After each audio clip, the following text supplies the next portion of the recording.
ফেসিবাদ বিরোধী, স্বৈরশাসক বিরোধী একনায়কতন্ত্রের বিরুদ্ধে বাংলাদেশের জনগণ আবার একটি ইস্পাত কঠিন অক্ষ দেখেছে। আগামীর বাংলাদেশ নির্মাণের জন্য এই অক্ষ আবারও প্রয়োজন। এই অক্ষ যখনই থাকবে তখনই ফেসিবাদ পরাজিত হবে, স্বৈরশাসক পরাজিত হবে। বিএনপি সহ বাংলাদেশের রাজনৈতিক দলসমূহের শীর্ষস্থানীয় নেতৃবৃন্দ, বিশিষ্ট ব্যক্তিবর্গ, সুধীমণ্ডলী, সাংবাদিক বন্ধুগণ, 7 নভেম্বর ঐতিহাসিক এই দিনকে সামনে রেখে আজকের এই আয়োজন বাংলাদেশের ইতিহাসের সবচেয়ে তাৎপর্যপূর্ণ একটি দিন হচ্ছে 7 নভেম্বর 1975 সাল। আজকে দীর্ঘ 50 বৎসর হয়েছে বাংলাদেশ এই দিনটি আজকে আমরা উদযাপন করছি গিয়ে। আমি প্রথমেই মোবারকবাদ জানাচ্ছি নেতৃবৃন্দকে, আমাদের সম্মানিত আমির জামাত ডক্টর শফিকুর রহমান আপনারা দাওয়াত দিয়েছেন, কিন্তু তিনি গুরুত্বপূর্ণ একটি কাজে দেশের বাইরে গিয়েছেন 2 দিনের জন্য, তিনি আসতে পারেননি। অন্যান্য নেতৃবৃন্দের অনুষ্ঠান থাকার কারণে তারা আসতে পারেন। সম্মানিত বন্ধুগণ, বাংলাদেশের ইতিহাসে 7 নভেম্বর কেন হয়েছিল?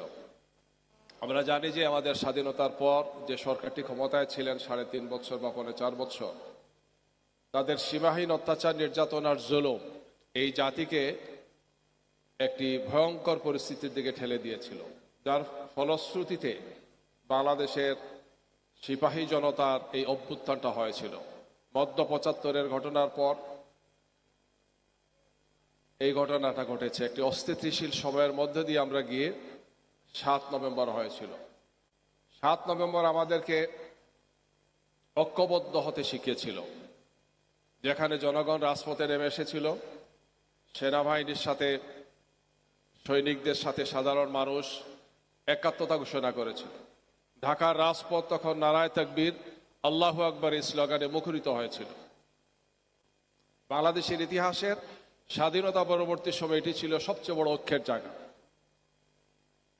এবং সেই ঐক্য প্রতিষ্ঠা করতে সক্ষম হয়েছিলেন মরহুম প্রেসিডেন্ট জিয়াউর রহমান।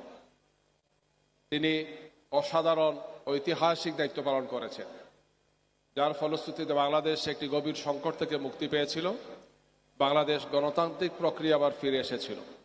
বহুদলীয় গণতন্ত্রের সূচনা আবার তার মাধ্যমে আরম্ভ হয়েছিল। আজকের এই সময়ে এসে আমরা আবারও সেই গভীর সংকট দেখতে পাচ্ছি। দীর্ঘ 16 বছর ফেসিবাদ বাংলাদেশে চেপে বসেছিল। আমাদের রাজনীতি, আমাদের অর্থনীতি, আমাদের সমস্ত সরকার ব্যবস্থা সহ জাতীয় সবগুলো প্রতিষ্ঠানকে গত 16 বছর ধ্বংস করা হয়েছে। এই অবস্থায় গত 24-এর 5 আগস্ট আরেকটি ছাত্র জনতার অভ্যুত্থান হয়েছে, যেটি বাংলাদেশের ইতিহাসের আরেকটি গুরুত্বপূর্ণ মাইল ফলক। যে অভ্যুত্থানে, যে বিপ্লবে বাংলাদেশের সর্বশ্রেণীর মানুষ অংশগ্রহণ করেছে।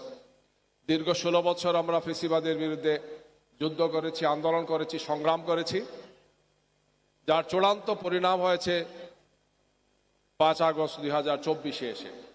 ফেসিবাদ বিরোধী, স্বৈরশাসক বিরোধী একনায়কতন্ত্রের বিরুদ্ধে বাংলাদেশের জনগণ আবার একটি ইস্পাত কঠিন অক্ষ দেখেছে।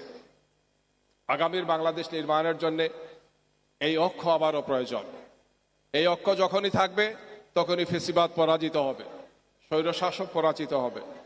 আমরা সে উদাত্ত আহ্বান জানাতে চাই যে আমরা দলীয় রাজনীতি করব, আমাদের ভিন্ন মত থাকবে, ভিন্ন রাজনীতি থাকবে, আমি ভিন্ন টেকনিক নেওয়ার জন্য তাদেরকে এগিয়ে আসতে হবে।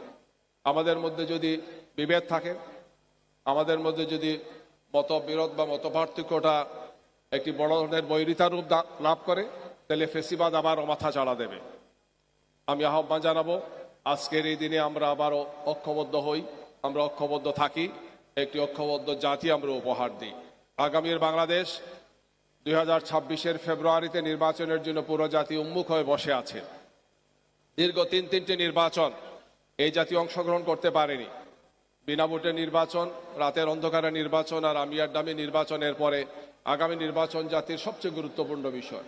আর এর জন্যেই যারা এখন ক্ষমতায় আসছেন, দায়িত্বে নিয়েছেন অন্তর্বর্তীকালীন সরকার, তাদের 3টি প্রায়োরিটি ছিল: সংস্কার, বিচার এবং জাতীয় সংসদের নির্বাচন। সেই সংস্কারের কার্যক্রমগুলো চলছে, আমরা স্বাক্ষর করেছি। আমরা এটার আইনি ভিত্তি চাই, আইনি ভিত্তির মাধ্যমেই এইটাকে নিয়েই আমরা সামনে নির্বাচন অংশগ্রহণ করতে চাই। এই জন্য জুলাই জাতীয় সনদের আইনি ভিত্তি সহ আগামী বিশেষ করে গণভোট, যেটি আমরা মনে করি যে একটি জাতির একটি গণদাবিতে পরিণত হয়েছে, আমরা সবাই এই ব্যাপারে একমত হয়েছি গণভোটের ব্যাপারে। শুধু মাসটা নিয়ে, তারিখটা নিয়ে আমাদের মধ্যে মতপার্থক্য। আমার ধারণা জাতীয় রাজনীতিবিদ স্ব স্ব অবস্থান থেকে একটু ছাড় দিলে আমরা অবশ্যই এক জায়গাতে আসতে পারবো ইনশাআল্লাহ, এবং সেটি জাতির জন্যই প্রয়োজন। আমরা যাতে আমাদের সেই ঐতিহাসিক দায়িত্বটি পালন করতে পারি, আমি শীর্ষ নেতৃবৃন্দকে অনুরোধ জানাবো যে আমরা আমাদের এই ঐতিহাসিক মুহূর্তে যাতে আমরা সঠিক সিদ্ধান্ত নিয়ে জাতিকে আমরা একটি দিক নির্দেশনা দিতে পারি। 7 নভেম্বর, 24-এর 5 আগস্ট জাতির জন্য ঐতিহাসিক দিনগুলো আমাদেরকে স্মরণ করিয়ে দেয়। আমাদের মধ্যে যত ঐক্য থাকবে, আমরা যত ইস্পাত কঠিন ঐক্য গড়ে তুলব, ফেসিবাদ তত তাড়াতাড়ি বিদায় নেবে। ফেসিবাদ আসার পথকে আমরা আর এখানে দেখতে চাই না। ফেসিবাদকে আমরা রুখবো, একটি গণতান্ত্রিক, একটি মানবিক বাংলাদেশ গড়ব ইনশাল্লাহ। সেই প্রত্যাশা ব্যক্ত করে আমি সবাইকে মোবারকবাদ জানিয়ে আমার কথা এখানে শেষ করছি। সবাইকে ধন্যবাদ। আসসালামু আলাইকুম ওয়া রাহমাতুল্লাহি ওয়া বারাকাতুহু।